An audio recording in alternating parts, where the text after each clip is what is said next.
This is TABcast, brought to you by the Alternative Board, helping business leaders improve their business for a better life. Welcome to episode 8 of TABcast. We're back in the one-to-one format today with our Yorkshire expert in all things ADHD. That's Graham Summerscales. A quick intro from you, Graham. Yeah, thanks for having me, Simon. I appreciate this time. My name is Graham Summerscales. I'm first and foremost an executive coach. I was qualified in 2011, and following a formal diagnosis with ADHD, I wanted to learn more about ADHD, and I undertook a qualification through the ICF. And my qualification is ADHD coaching specialist as well. So a bit of a mixed bag. Yeah. So tell me about that diagnosis. What happened with the diagnosis? Why did you go for the diagnosis? And then how did you feel after you'd found out your ADHD? Right, let me remember all those questions. So initially, it was towards the back end of the COVID pandemic. So it's around about 4 years ago now. Sadly, me and my wife split up, and culminated in a divorce. So I had a lot of time on my own, and a YouTube video. Well, I was doom scrolling, which all ADHDers do. And a YouTube video came up by a lady called Jessica McCabe called "Failing at Normal," an American lady, and she was doing a TED talk. That's what the title of the TED talk was, "Failing at Normal." And she's just describing all these traits, and I'm thinking, I've got that, I do that, I do that, I do that, I do that. That's me. So with this newfound knowledge, I thought, right, I need to make an appointment with a GP. So I made an appointment with a GP. The GP wrote a referral letter that referred me through the NHS. And even back then, and it's worse now, even back then I was looking at maybe a 2-year waiting list. Yeah. Now the problem is, at 53, I want to know who I am. So unfortunately I was be able to acquire a private diagnosis, and I got a private diagnosis, and it's the only thing I ever got 100% on. Right. Yeah. So when you got that diagnosis, what did that feel like? Did it explain an awful lot? Did it? All of a sudden, light bulbs were switching on, pennies were dropping. That's why that happened. That's why that happened. Yeah. That's why that happened. That's why I behave in that way. That's why I find that a difficulty. And obviously, through my newfound knowledge, it's what we call being in the inner world and not knowing. And getting some conclusion to that was paramount to helping me understand my ADHD and thriving in life. Would you recommend anybody that's got or thinks they might have ADHD to get a diagnosis? Is it important to do that, do you think? It's a personal choice, in my opinion. It's an absolute personal choice. For me, it was the right decision. But there's lots of trauma around ADHD. It can be a painful situation for a lot of people. But that certainty that it gives you, that was so important for me to give me that certainty, to give me that understanding. Yeah. I didn't really know who I was until that point.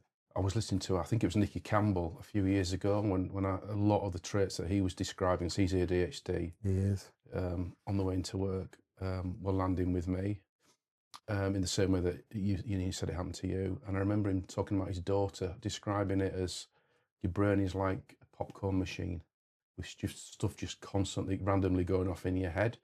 Is that how it felt to you? Yeah, it's like we're driven by a motor. I mean, there's famous ADHD advocate, doctor, professor called Dr. Ned Helliwell. He's written a book, or co-authored a book called ADHD 2.0. And he describes in his book the ADHD brain's like a Ferrari, but with bicycle brakes. Yeah. So give me an indication of the type of things that you were doing that were ADHD or ADHD traits that you hadn't realised? What sort of things were you experiencing, and what were you struggling with before the diagnosis? In terms of in my business, In how it how it manifested in you as an individual. I couldn't stay focused. So, like, say if I was sat with my wife and we're watching some kind of TV program, for example, I couldn't stay focused for 2 minutes, especially if the program didn't inspire me or interest me in any way. And I'd end up picking my phone up and doom scrolling, TikTok, because it's feeding my brain with dopamine. Because we're wired for interest, not for importance. And seemingly that time with my wife, which was vitally important to her, it wasn't for me because it wasn't stimulating enough. I needed that stimulation. So going back to before your diagnosis, we rewind quite a long way back. What was school like? Bloody nightmare. A nightmare. I'll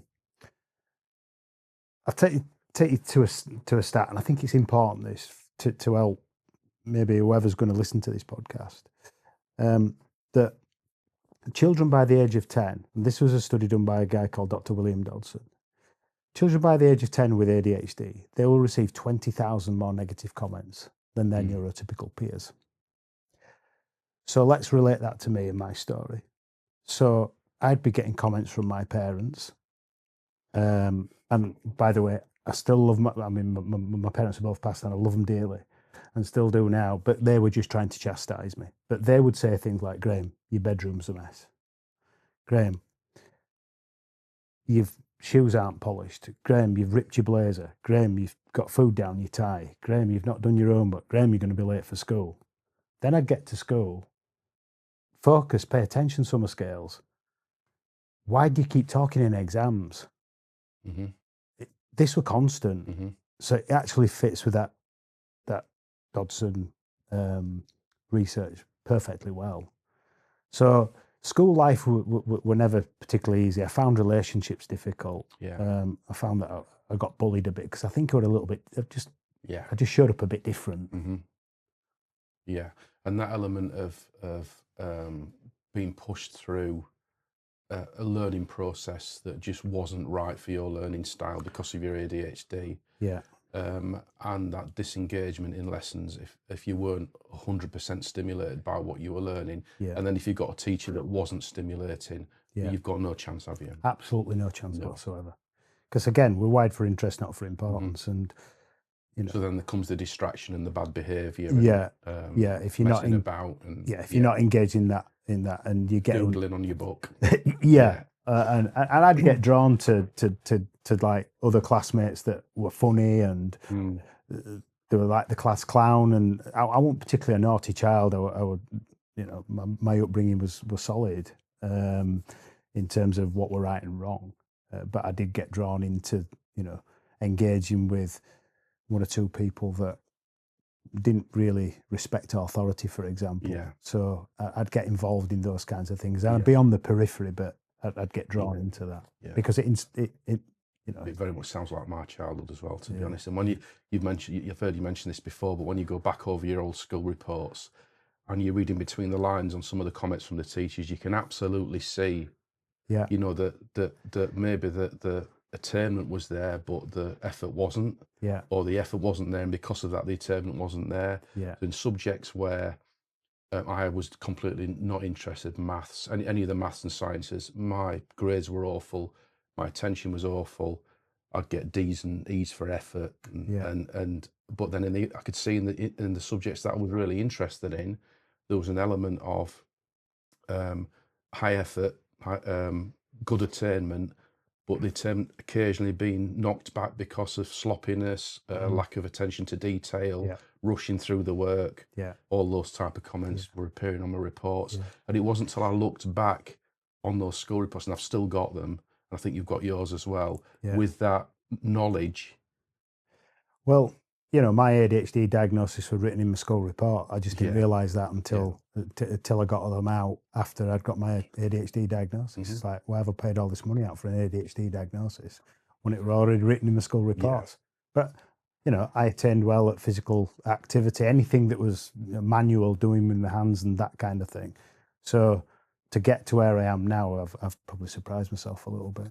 So talk to me now about your career and how that changed from being an executive coach, international executive coach, Yeah. to an ADHD coach, and how you flipped that, and how you decided to go down that route to support people with ADHD in business.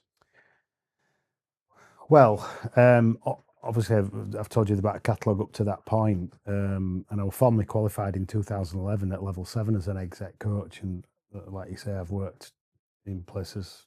I've worked all over the world: in America, Thailand, Brazil, throughout Europe, coaching, training people, and done some fantastic work.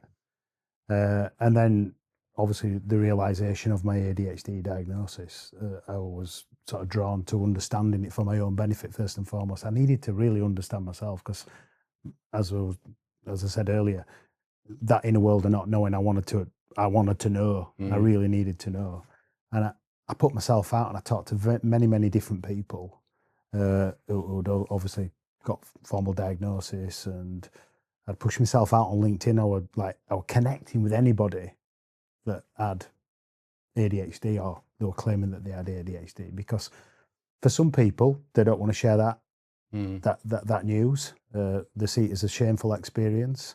And it's an opportunity to mask because they don't feel safe, they don't feel connected. But for me, my inspiration was I knew that I wanted to make a difference to the outside world, and if I could help one person just by blogging something or sharing something that connected for them and helped them feel safe, I've changed my little part of the world.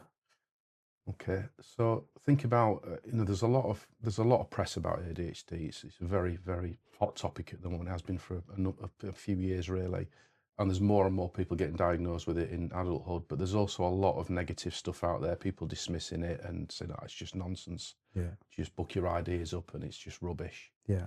What would you say to those people? Live in my head. Yeah. Live in my head for a day. Yeah, I mean, it does get a bit of negative press, and I can see how it might do, because seemingly a lot of people are probably the neurotypical society might say jumping on the bandwagon, if you like. But you've either got ADHD or you haven't. There's not, because I do hear a lot of stories that everybody's got a little bit of that, and everybody's got no, you haven't. You've either got it or you're not. It's simple as that. And obviously, diagnosis gives you that, doesn't it? Just explain briefly what it actually means. So we know how it manifests itself in people, because as soon as you can recognise the traits, you can see it. Certainly from a coaching experience point of view, and certainly from a leadership point of view in the workplace, you should be able to identify, or at least learn to identify, if somebody is exhibiting those ADHD traits that then might need certain different level of support. But just talk to me about how it actually, why the brain is working differently. What's happening up there to make the ADHD a thing? Yeah. Well, it's a deficiency in first and foremost, deficiency in certain brain chemicals, norepinephrine, dopamine, being the main two. Can't create enough of them.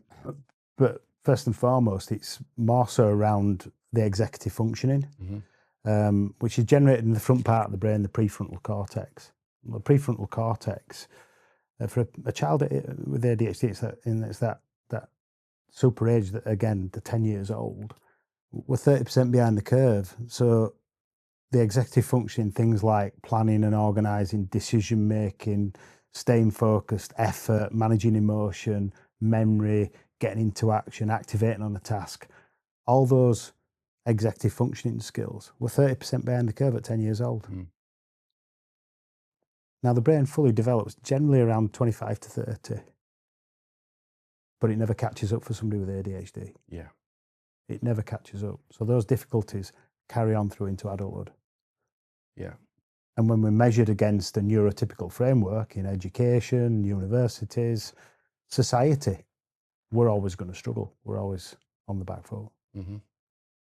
talk about dopamine and the need for dopamine, and the dopamine creates the interest, or the interest creates the dopamine. I'm not sure which way around it is, Yeah. but tell me how that lack of dopamine will manifest when you are forced to do something that you're just not engaged in. What are the typical behaviour traits that come out? I use the analogy. I think I like to use the analogy. We're like a bit like a magpie. We're going from shiny thing to shiny thing to shiny thing because we're wide for interest, not for importance. Yeah. And if we find our gold, if we find the thing that we're really, really good at, we'll do it 10 times quicker, 10 times more efficiently, and we'll work twice as hard. That hyper focus. That hyper focus, that eye level. We'll just get more done in a shorter space of time than a neurotypical person would ever do. And the But we've opposite got to of find that out is. too. But the opposite of that is absolute crash and burn, and just not even get the job started. So it's like for me activating on a task. So the things that I particularly struggle with the most is paperwork and things like diary management. So paperwork, or say writing a presentation, for example, I know I can do it, but it absolutely, it doesn't inspire me whatsoever. It bores me to tears even thinking about it. So I will get distracted. So what I've got to do is I've got to create novelty. I've got to make it like a game to get that job over the line. Yeah. And also I've got to create the right environment to get that task done. So I know I work from home and I coach most of my clients on Teams nowadays. I do some face-to-face work. I love face-to-face work, but the pandemic's has obviously brought everybody behind a desk, hasn't it? So when I've got, when I know that I've got like a presentation to do, and I've got to make it bespoke to the client, I'll take myself out of my environment because there's too much distraction in my home space. I mean, seemingly washing and ironing are just far more inspiring than than writing a presentation that's going to make me money. So I'll take myself to my coffees, Starbucks. So I'll take my noise cancelling headphones, any associated materials that I need for the to write the presentation. I'll take that with me, and seemingly, I'm able to bash it all out. And what I'll do is I'll reward myself at the end with a cake. So it's always, there's always it's a win-win at the end of the day. So you talked about environment there, but also I think is that recognition that we need to focus on the positives, what we're good at, what we're great at, and be okay with the stuff that we're not good at. That other people might say, "Well, you should be able to do that. That should be easy." Yeah. And how did it feel when you got up to that point where you accepted these are the things I'm really good at, and the things I can't do, I've either got to change my environment to work through it, or I've got to delegate it to somebody else and just accept that it's not for me. Yeah, I mean, what I notice with the majority of my clients is the acceptance piece is the biggest thing. And learning about your ADHD and understanding yourself is vitally important because you'll create the coping mechanisms to support whatever challenge and task that you're trying to overcome. Yeah. First and foremost. So coping mechanisms, and then we talk about masking as well. Explain a bit about what that is. Yeah. Well, masking, I guess, comes back. For me, it comes on the back of that try harder, be better narrative that was researched by William Dodson because of that negativity. Because it's that negativity. It's a bit like death by 1,000 paper cuts, isn't it? We have one paper cut, it stings. We have 20,000 paper cuts. It's an open wound, and for a lot of people with ADHD, that can, cause major trauma. And this is why we see addiction, risky behaviour, high rates of crime and things like that, all associated to people with ADHD. Yeah. I mean, there's I work for an associate organisation. They're doing screening in prisons, and their numbers are just unreal for ADHD in prisons. It's around 85% of people with ADHD have got ADHD. People in prison have got ADHD. Yeah, 85%. Yeah.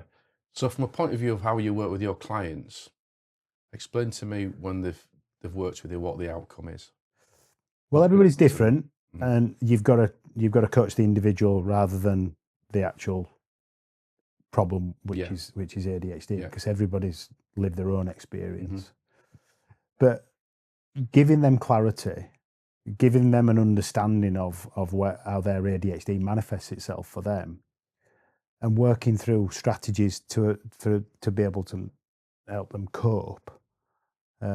First and foremost, I look at the individual themselves. What are they doing to help themselves? Are they getting a good amount of sleep? Are they feeding themselves with good nutritious foods? Are they managing the mental state as well, which can be a big challenge in itself because life is pressure. It's a lot of pressure, and it's a lot of pressure in terms of how society pushes us to be. You've got to be a specific person or a specific way. So helping them understand what they can control and what they can't control also is major. So from a point of view of supporting the workplace, if I'm a manager or a leader in a business, and I think I've got a member of staff, or I know I've got a member of staff with ADHD, how do we support them better in the work environment? Well, first and foremost, I do a lot of awareness conversations with organisations, and it's a bit of a sticking plaster approach because it's like, right, let's tick a box, we're inclusive, da da da da. But that manager needs to learn and understand what it's like for that individual and the struggles that they're dealing with. So individual one-to-one coaching would be a great intervention for that manager themselves.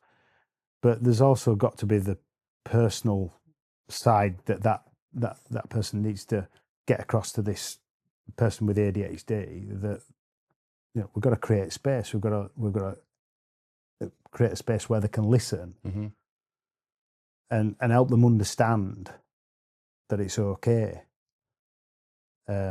because they are gonna make mistakes. But if we don't create an atmosphere of psychological safety, that person is going to fail. Yeah, it's going to fail. They're definitely going to fail. And the thing is, nowadays, ADHD is a protected characteristic under the Equality Act 2010, so it's classed as a disability. Yeah, and a lot of organisations don't realise that. And if they don't support that individual, they can come a cropper in terms of, going to tribunals and hefty payouts, etc., etc. Yeah. So it's in their best interest to be able to support that individual as best they can. So on the flip of that, if you're an ADHDer, either knowingly or not knowingly, and you're struggling in the workplace with all the things that we've talked about before, what would you recommend there, other than just getting some coaching? If you're in a workplace and you're really struggling with that structure, with that environment, and you're trying to push yourself through day to day, I think what's going to happen to you, first of all? How are you going to feel? And what do you do about it? Well, you're going to feel very, very alone, aren't you, in that situation? Because you're not necessarily going to be but you're not going to be the only one. 4 to 5% of the adult population in the UK have got ADHD. 45%. 4 to 5. Oh, 4 to 5. 4 right. to 5. That did sound a bit extreme. Yeah, it did. Yeah, 4 to 5% have got ADHD. Club it together with all the other neurodiverse conditions, you're looking at 25%. Yes. But I mean, it's down to the individual to measure what the culture's like. It's a very, I do some awareness calls for ADHD UK once a month, and I get a number of clients coming in. So How to Thrive in the Workplace, they call it, and people come and say, how do I get my message across? How do I get my message across to the workplace? I said, well, look, ultimately, you've got to understand the culture. Are you going to get frowned upon, or are you going to get embraced? And it's very varied from culture to culture. Yeah.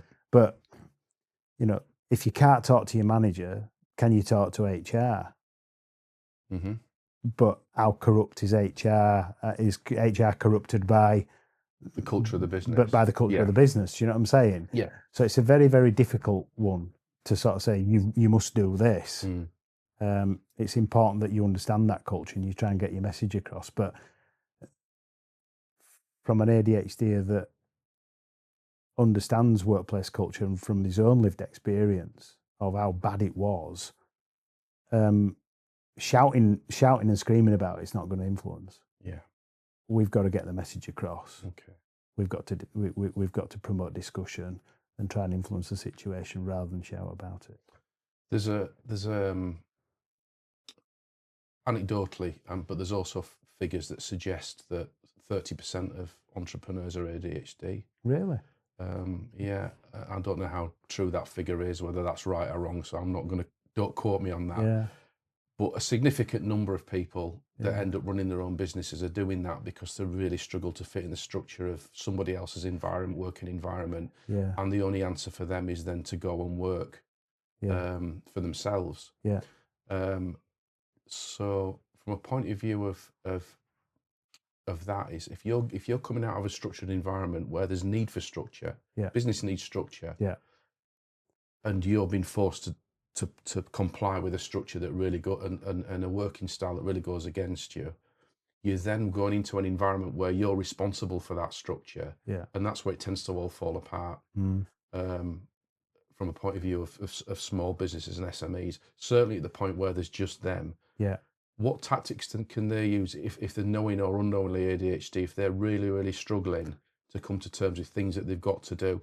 Quite often I'll talk to SME owners who are responsible for the sales in their business. They're not big enough to have a sales team. They hate sales. They just cannot bring themselves to do it.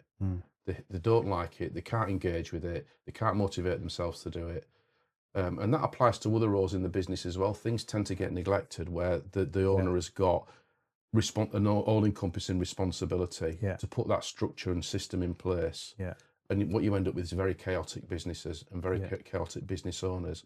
What tips can you give them to help them to be better at that? It's easy. Don't do what you're not good at. I know that can be quite problematic for a single business, a one-man band business, and that's me. Now, fortunately, I get support through Access to Work, which is a wonderful, wonderful scheme. So I get, full funding for a virtual assistant because my struggles are planning and organising, and all my bookkeeping and things like that, all that paperwork side of things. So I rely massively on. So if you think you've got ADHD, you're running a small business. You're really struggling with a lot of the things in it. You would then go and get a diagnosis. Fast stream it by paying for a private diagnosis. And then apply for Access to Work to give you that support to help you find people to do the stuff that you really struggle to do or just can't do. I mean, you can't do it from a startup. You've got to prove that you're earning a certain level of money before you can start to apply for Access. So what do those startups do then? Well, that's a tough one, isn't it? Just try and call on as much help as you can through your own networks, people that can help you out, because you're going to be good at some things and not so good at other things. And the things that you're not good at generally drains the battery. It drains the energy levels. So when you're thriving and doing the things that you do well, that energy seems to last much longer. But if I'm starting to get involved in paperwork, etc., and planning and organising and systems and things like that, that's going to drain me massively. I mean, I'm dreading 2 weeks' time my VA goes on holiday for a fortnight. It's like, what do you do in that situation? Well, he's given me a massive to-do list and a massive sort of SOS rescue list so I can manage it. But, it's 2 weeks, isn't it? It's 2 weeks out of the year and she deserves a break. So, yeah, absolutely, yeah. So yeah, but I'll get through it. It's just one of those things. It's just one of the tough fortnights in the year. Okay, so this is a question for all the coaches out there that may be working with people, particularly maybe business coaches, or senior managers as well that are doing one-to-one coaching with the staff.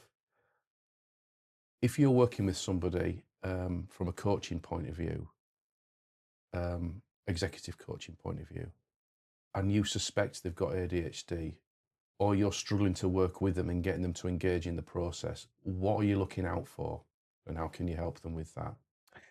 Well, probably they're going to have low mood.